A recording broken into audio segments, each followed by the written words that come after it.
ndarwara ngeze hanze ariko mwikaniza sinurwara. Turaganira magambo wagoye kumva mu matwi ariko kandi musanga ariyo mpamvu mwadutumiye tukaza biraza gukunda. Reka nta nubwo ndi busome ibyanditswe byinshi, dusome muri Timoteyo wa mbere n'urwandiko Paulo yandikiye Timoteyo,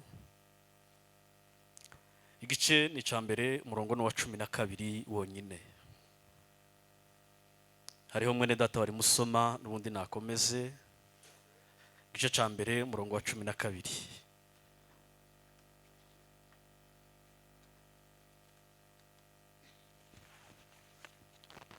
Dusome mu izina rya Yesu. Urwandiko rwa mbere Paulo yandikiye Timoteyo igice ca mbere umurongo wa 12. Haravuga ngo ndashimira Kristo Yesu umwami wacu wambashishije kuko yatekereje ko ndi uwo kwizerwa. Nico nshaka kubera kuko Imana yatekereje ko ndi uwo kwizerwa. Akangabira umurimo we. Amen. Akangabira umurimo wayo. Amen. Amen. Bwana sifiwe. Tugiye kuganira namwe umwanya utari munini ariko kandi utari muto. Ndashimira Imana kuba tugeze muri kino kibanza.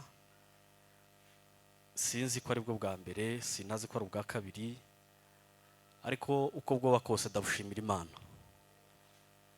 Ica kabiri ndashimira Imana ku bantu bose nzi nabo ntazi, ab'Imana yagiriye neza bakaba hano kubw'impamvu zo kugira ngo twumve Imana. Imana yo mu ijuru ibaheze umugisha.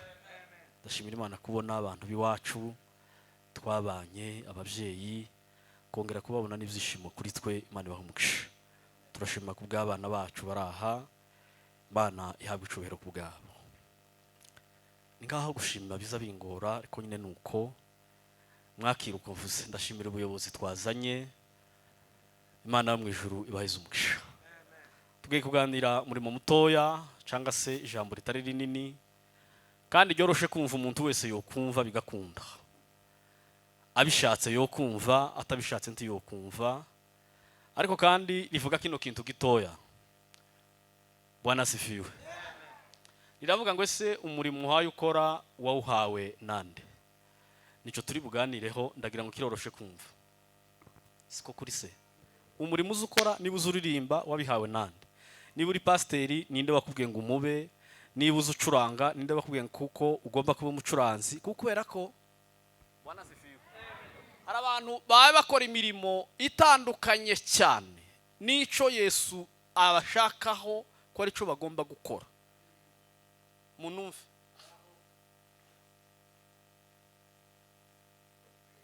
Munumve cyane, ndavuga je nitonze ntabwo ndi bwihute. Hari abantu muri kino gihe bahaye bakora imirimo ariko uwoja kubaza Imana. Bwana sifiwe. Uwoja kubaza Imana neza wosanga atari cyo Imana yabahamagariye gukora. Sizi ko mwumvishije ijambo twasomye. Bibiliya yavuze ngo Imana ngo imaze kubona kuko ndi uwo kwizerwa. Apana ikindi kintu. Ngo kandi hariho ibintu byinshi zo kugira ngo umuntu agere ku rugero rwo kugira ngo yizegwe n'Imana. Nimara Imana mbere kugira ngo iguhe umurimo igomba kubanzika kwizera, yamara kukwizera ikabona kuguha. Niba nta muntu wofata umukozi muntegere.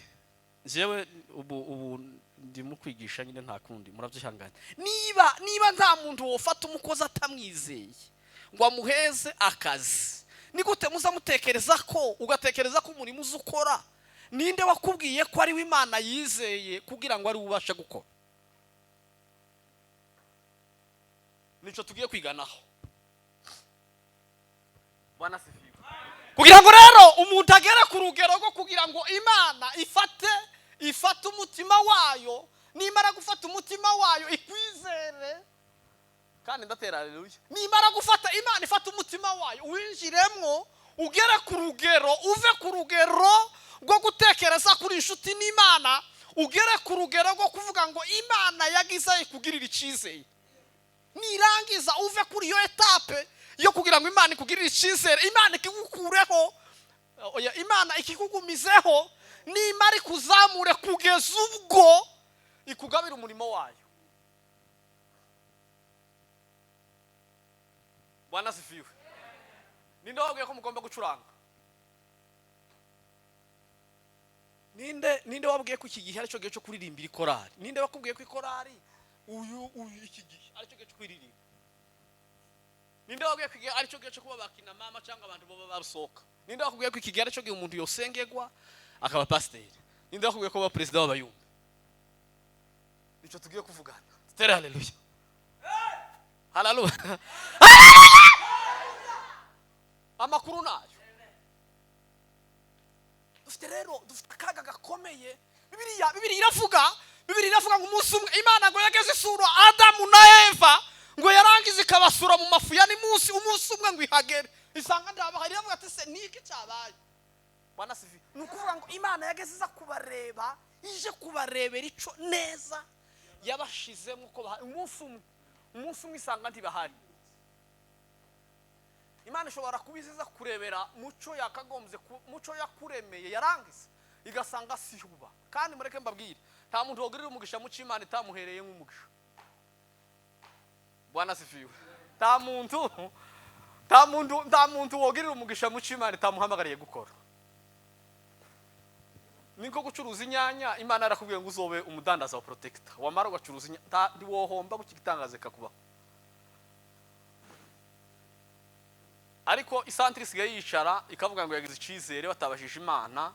Musi umwe rigeze gutekereza, ndatekereza cyane, ntekereza ukuntu abantu bazafata plan d'action y'umwaka bakayifata bakayandika, abagabo b'abanyamurenge bakayifata ngo niyo yo gukorera Imana, ariko batagiye kubaza nyirayo. Sanga gusa na amahimba abantu nizo abantu bazabikoresha, ariko sindamenya ko bizavuye ku Mana. Dushamburiye mureke dutere haleluya. None ninde gute situvuze ko abantu batokora plan d'action, ariko ninde uzobabwira ko cyakindi mukoze ko ari Imana ikeneye ko mukora muri ico gihe? Ninde wabibahaye? Ninde wabwiye ko nyiri umurimo ari cyo ashaka ko mukora? Yeme ninde wo kwinjira muri kampani yundi akazanamwe amakuru yiwe? Ninde wo kwinjira mu ruganda rw'abantu bazakora plastique wamara kwagira ngo no munsi murakora imyoko bizokunda?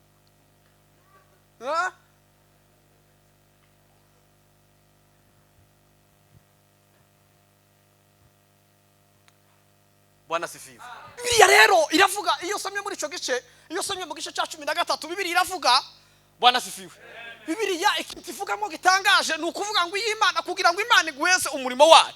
Ikintu cya mbere umuntu agomba gukora uzubanza neza ukababarirwa ibyaha byose hadasigaye na kimwe. Umuntu akababarirwa ibyaha byose hatabuzemo na kimwe. Ikizokwemeza neza ko umurimo uzukora atavuye ku Mana nuko hari ibintu bimwe ugikora bitavuye ku Mana, nuko hari magawa ugira yavuye ku Mana. Bibiliya duterane. Bibiliya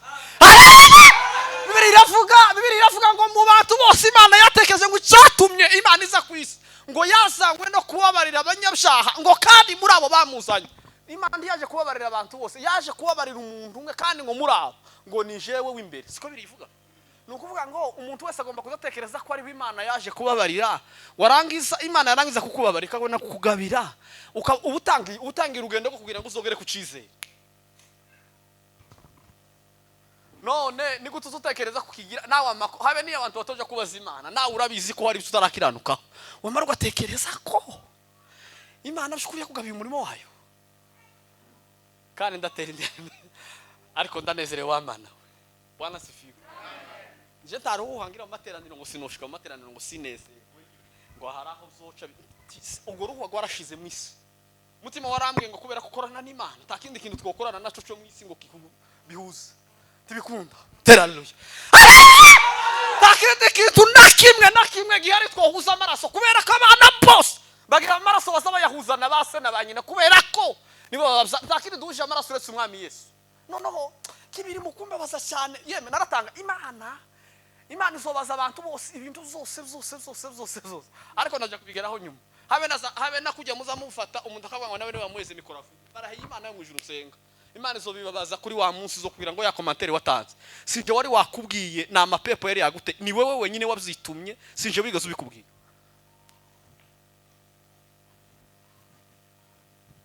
Imana isobabwira ngo mwaririmbye korari mwiga ya ndirimbo muyiga mu kinyamubiri murangize munezeza abasona banyoka ariko nje sinigeze mbabwira ko cagera cyo kuyiga.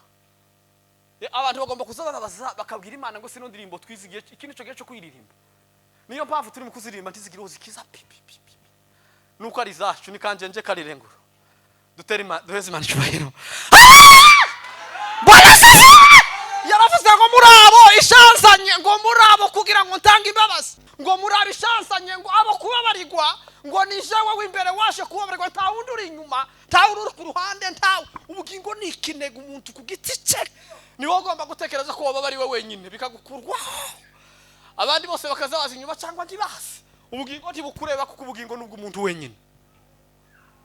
Musi mwe nigeze gusenga ndasenga cyane ariko ikintu cyari cyabaye mbaza Imana ngo sikuwamana uku bikoze ijuru ribahaba. Musi mwe namwe ngo ndikwereke Bwana sifiwe dutera haleluya. Izana umuntu ngwara rambira ngo tuwabona hari hakujya abandi bose bazoje mu ijuru batuyara hakujya ruraruza ariko wendi bohagera.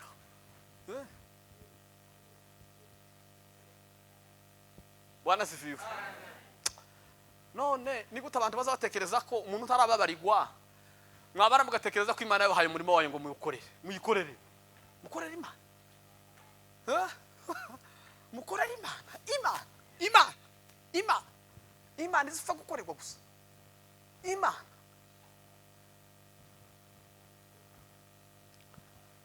Bwana sifiwe. Amen. Minota bambaye ndayubahiriza ngire ngo nubwo mpano mvuga ibintu ari byinshi ariko nta kibazo.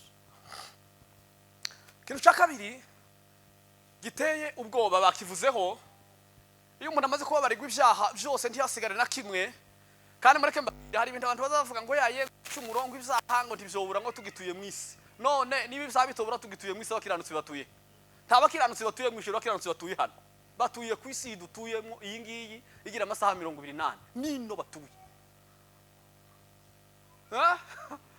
Dutere diare abakiranutsi batuye mu ijuru ku Mana abagiye barareka abakiranutsi umwami Yesu abategerereje mu isi iyi dutuyemo abantu bose basangiye kandi nawe abakiranutsi batuye mu isi nabavutse kuri base n'abanyina abo nibo batagira icyaha na kimwe nibo batagira umugayo imbere y'Imana habe na nibo batagira umugayo imbere y'amaso y'Imana. Abo umuntu abatangira urugendo kugira ngo agire gucize azohabwa umurimo wo kuba umukozi Imana igira ikikugabisha. Ijambo narikunze ejo narisomye mu ijoro ry'ejo ni saa 9 z'ijoro mutima urambwira ngo nugera muri Gereza uzobwiriza. Naratanga hari abantu bazaba bavuga butumwa yarangiza aje kubwiriza ahantu iyo yabwirije Kasarani umwaka ushize akaribwiriza Kayola akaribwiriza Kihehe ninde babwiye ko ikanisa rya Gidura irikeneye ijambo wabwirije Kasarani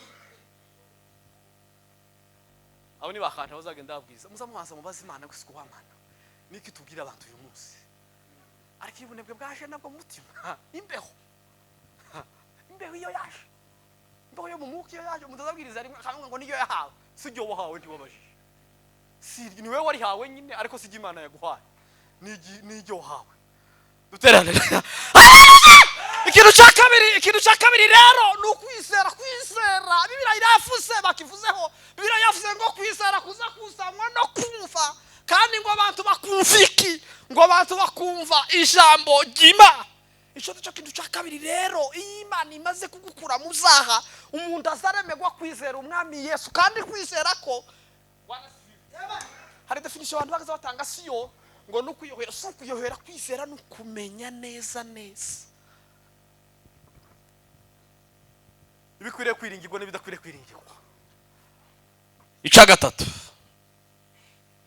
arakindi kintu cyantangaje mu kwizera abantu bagira kwizera nibo bose bayobogwa nako naho abatakugira bayobowe n'ibindi bayobowe na cene wabo abandi bayobowe n'ibitekerezo zabanyirano n'ibindi zabanyirabukwe abandi bayobowe n'ibindi ariko iyo umuntu amaze kuremegwa muri we iki akagira ikintu cya kabiri agatera intambwe ya mbere akababarirwa iya kabiri akizera neza azayobogwa n'ico bita kwizera umwami Yesu. Nisho gituma Bibiliya iravuga ngo abayobogwa n'umwuka w'Imana bose turaje kugeraho icumwuka ariko yeme nukuri abagira kwizera abafite kwizera guturutse ku mwami Yesu bazabayobogwa nuko kwizera, bazabayobogwa nico bita kwizera. Je simfite ikibazo cy'umwanya wose bazabamba hose kugenda urahagije wose kuvugira Imana. Habe niyo umunota umwe kurinja urahagije imbere y'amaso y'Imana kugira ngo tuvugire Imana. Rero abantu bagomba kugabana ico bita kwizera umwami Yesu. Impamvu abantu bazavuga ngo kwizera ngo gushidikanya ngo ntazindi impamvu zibaho zo gushidikanya nazimwe. Nuko haraho ibyaha bigigutunze muri wewe, ugitunze muri wewe, hari amashambura Imana itarayageramo ngo yakuremo. Imana ntiyogoheza kwizera umwami Yesu. Nukuvuga ngo kugira ngo umuntu agere ku rugero rwo kwizera umwami Yesu nukuba yarababariwe ibyaha yamara akizera umwami Yesu. Icya gatatu, iyo umuntu amaze kuva muco bita kwizera aza agabana ikintu cya kabiri cyanditse cyanditse muri Mariko ibice 12:33. Bibiliya iravuga ngo umuntu agomba kugera ku gice cya gatatu cyo gukunda Imana iyo n'umutima we wose n'ubwenge bwiwe bwose. Nukuvuga ngo iyo umuntu arangije akava muri etape yo kwizera, nico gihe umuntu azakunda Imana. Zatangara abantu bazavuga ngo yabanje gukunda Imana ngo nyuma ngo arahanguka.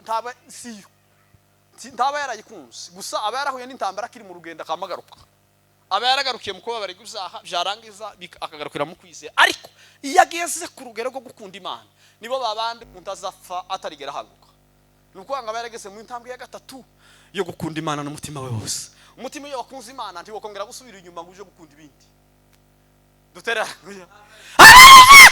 umutima rero, umutima Bibiliya ivuga ikintu gikomeye. Bibiliya ivuga ngo umuntu wese arinda umutima we ngo kuruta ibintu byose birindwa, ngo kubera kuko ari iby'ubugingo biza bikomoka. Rero impamvu ubugingo buza bukomoka ku mutima nuko umutima ari wose ukunda Imana wose. Umutima iyo umaze gukunda Imana mutazarambura amaboko akavuga ngo mwami Yesu, apana byo ndio zatwatuzunda yatura ngo mwami Yesu ngo asari amagambo yonyine. Iyo hari urugero mutazageraho ngo gukunda Imana n'umutima we wose yamara. Iyo umaze gukunda Imana na izi gukunda ikagumika kwigiza hino ikagira ngo izo kugabira umurimo wayo. Iyo neza Imana umaze kwikunda uzi bishuti yawe nayo ikagukunda. Yeme ninde muntu woheza akazi umuntu adakunda? Ninde woheza akazi umuntu adakunda? Ninde muri mwe muzamutekere, ninde muri mwe woheza akazi umwanzi we? Ninde muri mwe woheza akazi umuntu wamugiriye nabi? Ninde muri mwe woheza akazi umuntu wamuhemukiye? Ninde muri mwe woheza akazi umuntu wamwiciye umwana? Ninde muri mwe woheza akazi umuntu wamunyaze? Niba abantu atoheza, niba umuntu atoheza undi muntu ari umugome kuri we ngo amugire ica mu marira, nigute muzamutekereza ko abanzi b'Imana ari bo bohogwe umurimo w'Imana kugira ngo bawukorere? Ninde wababwiye ko umurimo w'Imana ari ugira agaciro gake mu buryo umuntu atari umwisegwa ku Mana, mu buryo umuntu adakunda Imana? Imana yo yogukunda, yarageza kugukunda wowe uri umwanzi wayo ikakubwira ngo nkugabiye. Dutera haleluya. Haleluya. Ninde diyalo milimeza leki essence libira mwami Yesu. Bwana sifiwe. Mutima je bundi waramwe ngo tugaso uzuvuga ikintu cyose wamanya neza n'umutima kuzogusobanura imbere y'amaso y'Imana. Bwana sifiwe. Mutima warambaje kuzuvuga ibintu zose nuzozusenga cyangwa ukavuga karuga uzutekereza ko umunsi Imana yo yikubaza wo isobanura ukamubwira ngo Mana nayivuze kuvuyeho. Abantu barimo kwiga geography bakayuza na histoire bakayuza na technology yamba bakavuga ruka hari. Dutera haleluya. Muzobibazwa n'Imana. Abantu bateye dukorasi ngo kubera kuko bafite amajwi yeme ikorari ntabwo ari ijwi. Ikorari ni igikorwa cy'umurimo w'Imana cyo hindura abantu. Paulo na Sila biravuga umunsi umwe bararirimba izindi mbohe zose zirabumva. Impamvu ijyawe ritazajyumvikana iyo wateye ku Mana nuko nawe utari umwana w'Imana. Ariko ndimubwira ngo babantumyeho nukuri nta muntu wabantumyeho habe namba. Nije nyine gusibi wari ubivuze ariko nyine bivuze nka Bibiliya naje sije. Dutera haleluya. Musi ngo Paulo na Sila bararirimba ngo barangiza kuririmba izindi mbohe zose. Imbohe zose zirabumva kandi ngo bakiririmba iminyuru isa y'uvindirimbi y'abantu baririmbye kubera urukundo rw'Imana. Abantu bamaze gukunda Imana basa baririmba barangiza kuririmba iminyuru ikazidohoka ikava kubera ko abantu baririmbye biturutse abantu bagomba kuririmba umutima uvuye gukunda Imana. Abantu bagomba gutera indirimbo ari ku mutima. Dutera haleluya. Abantu bagomba kuririmba kubera ko umutima ukunda Imana. Haleluya. Niyo mpamvu abantu bagomba kuza bishara.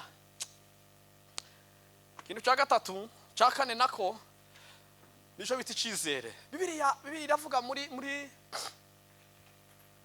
Timoteyo wa mbere igice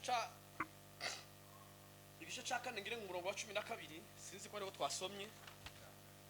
Igice cya kane umurongo wa 12, Yesu nako Paulo nako yari mabwira Timoteyo, aramubwira ngo mwana wanje, Bwana sifiwe.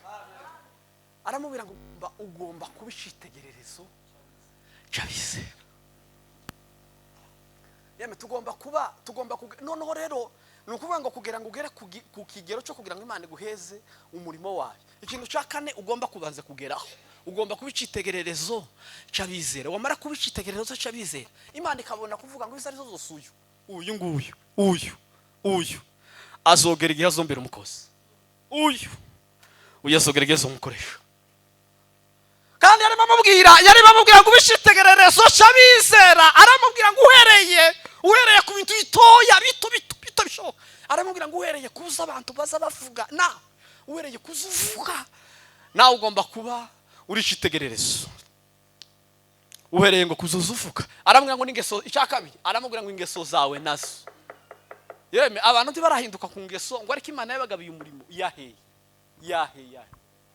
Imana ya Imana niyihe Imana yogabira umuntu, niyihe Imana yogabira umurimo umuntu uzutereka yande mwenende Imana ya niyihe Imana yogabira umuntu wasambanye kamugabiri wogirijwe ryiza gusuka ririmba, wogirijwe ryiza ugasenga, wosenga uba pasteur wo muyobozi wo bishop uzihaye atari bitaravuye ku Mana, bo gusengera ukaba apotre bitaravuye ku Mana, bo wo kwihimbiza ni yari ryo ryose rigakunda abantu bakari kwitari ku Imana itarizi habena, kubera ko kugira ngo Imana ikuremera izi Imana kugira ngo ikuremera izina neza umaze kugera muri class, uvuye muri class ya kane uvuga ngo jewe ibintu bita icizere. Imana yangira icizere ndicitegererezo cyabizera. Naratangaye iravuga ngo kugeza ngo ku rukundo, ngo ive ku rukundo irasubira kuri kije twatangiriye ushakabiri. Iravuga ngo no kukwizera kwawe nico gihe umuntu azagera akagera ku rugero rwo kugira ngo Imana ikugabire umurimo wayo. Ikintu cya gatanu, iyo umuntu amaze kuva mu kigero cyo kubishitegererezo, Imana izikugabira izigushiraho ikimenyetso cya Mwuka Wera w'Imana. Nico gihe Umwuka Wera sasa yarangiza akaza kongora akakubwira amakuru. Niyo mpamvu abantu bari mu kwereka bakwereka bitari bisho. Bwana sifiwe. Dutere haleluya. Bwana sifiwe. Bibiri iravuga iyo musome niyo ashake nagisoma. Soma ba Korinto ba 2 igice cya mbere umurongo wa 22. Gisome nitumara tuje mu bindi. Aba Korinto ba 2 igice cya mbere umurongo wa 22. Nagisome mbabwira ikintu Umwuka Wera w'Imana ntago ndi buvugeho ibintu birebire. Ngiye no kugera ku cya gatandatu n'icya karindwi n'amasoza. Igice cya mbere umurongo wa 22.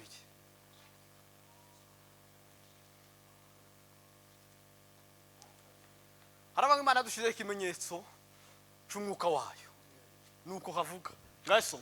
Niyo yadushizeho ikimenyetso iduha umwuka wayo mu mutima wacu ho ingwate. Amen. Nukuvuga ngo ikimenyetso Imana izitanga, Imana izimanura ikimenyetso cy'umwuka wayo, kandi ntabwo izikimanurira mu bwenge, ntabwo izikimanurira mu nyama, Imana izikimanurira mu mutima. Umutima ukagengwa na Mwuka Wera, kandi Mwuka Wera uturutse ku Mana. Nico gihe umuntu azasenga, Duze Imana cyubahiro. Nico gihe umuntu azasenga bigakunda. Nico gihe umuntu, Bwana sifiwe, azavugana n'Imana kumanywa na nijoro. Nico gihe umuntu azagera mu modoka abandi basasa, Umwuka Wera w'Imana akazamuganiriza akamubwira amakuru. Nico gihe umuntu azagenda ari munsi, Umwuka Wera w'Imana akazamuganiriza. Nukubera ko Umwuka Wera w'Imana yamanutse, azamanukira mu mutima ntazamanukira handi. Bwana sifiwe. Kandi uwo mwuka umanutse ukagera mu mutima, Bibiliya yavuze ngo uwo Mwuka Wera w'Imana azabika ikimenyetso ku muntu, abantu bose bakamenya ko Umwuka Wera w'Imana yamugezeho. Bibiliya iravuga ngo Petero wa munsi umwuka wera w'Imana bageraho abantu bose barabimenye ko umwuka wera w'Imana yaje bamubaza amakuru arababwira ngo ibi muhamubona abantu ndi basinze ni umwuka wera w'Imana buzuye cyo kiri mu gutuma mubona abantu bagera mu kanisa bagasinzira muzanga bazahunyishwa se nuko barushe nuko ibibe bihaye bivugwa sivyiwa muti mu munsi mwarambwiye ngo iyo abantu bavuze amakuru atarayi wanyu ninde bobwira ngo nyina yapfuye yarangiza agasinzira muntegere ngiye gutera rero gushambura uyu mwuka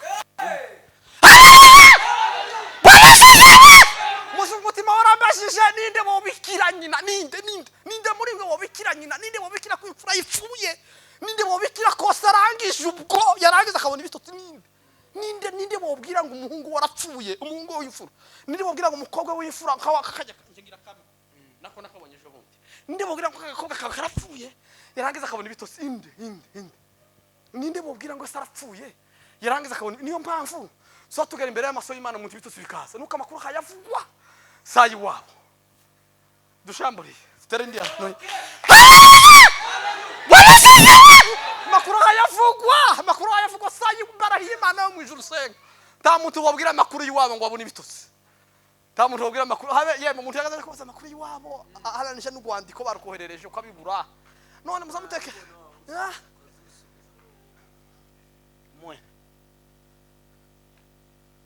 dutere ndere rero avuga ica gatandatu ariko ndimubwira ngo na makuru ni yarayo mwana sifiwe noneho dutere ndere ariko ndagukunda wa Mana we sare umunsi umwe isaro ariko Imana itazeye kagantu umunsi tuzovuga mu nzira ariko Imana tukaba dukwitana gutyo yashaka tugahoberana tukabwirana amakuru kayibwira ngo ndagukunda kubera ko umunsi umutima wigeze kumbwira duterane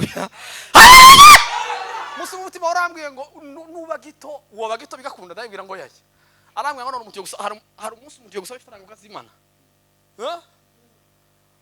none nja kubisengera ngo ngere ku musozi mbwira Imana ngo dupinge nawe no kwiba umuntu ifaranga nushake uzonkorera igitangaza mwisi jewe nkimuntu ifaranga wazimpa inkazimwe makambwa ngo ntazo mfite kandi zifite uzonkorera igitangaza ngo ugucya ngo manuke umuntu yamafata ndi mu nzira arambwira tubunyine narinje nta faranga afite nta tike nzarakira tujya uno mwana kare umutima wamubwira ni wewe kwanga kuzimuha kandi nari mpuye n'umuntu mu nzira ampa ifaranga z'undi muntu ngo zishira undi ngahega nawe wewe ari wewe wostanga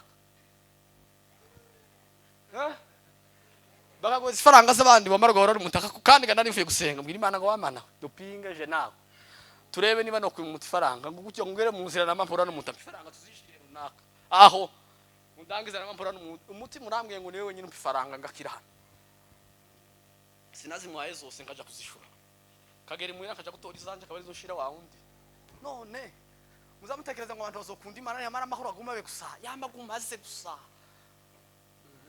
duheze Imana cyubahiro no hari amakuru yo kuja mu ijuru ntabwo ari amakuru bene yanga yashengese ngo abantu bazopfa kwinjira mu ijuru gusa cyangwa ngo abantu bazokorera Imana gusa ngo bama babona ngo barakoze niba kubiye kuzakorana ibyayo ikintu cya gatandatu iyo umuntu amaze kugira ikimenyetso cya mwuka wera niba abandi basabera imbuto umuntu muzima abantu batakishera imbuto abantu batakishera imbuto zaziva kuri mwuka wera abantu batakishera imbuto nuko imbuto bafite nuko umwuka bafite utavuye ku Mana niyo mpamvu abantu batakigira imbuto zavuye ku mwuka wera w'Imana timuzi ko imbuto ari 9 niyo mpamvu abantu ariko zira imbuto ndazikunda bacu iya mbere gukiza ya mizi iyo umuntu ayobora mwuka wera w'Imana duterinde haleluya zanditse mu Bagalatiya murasize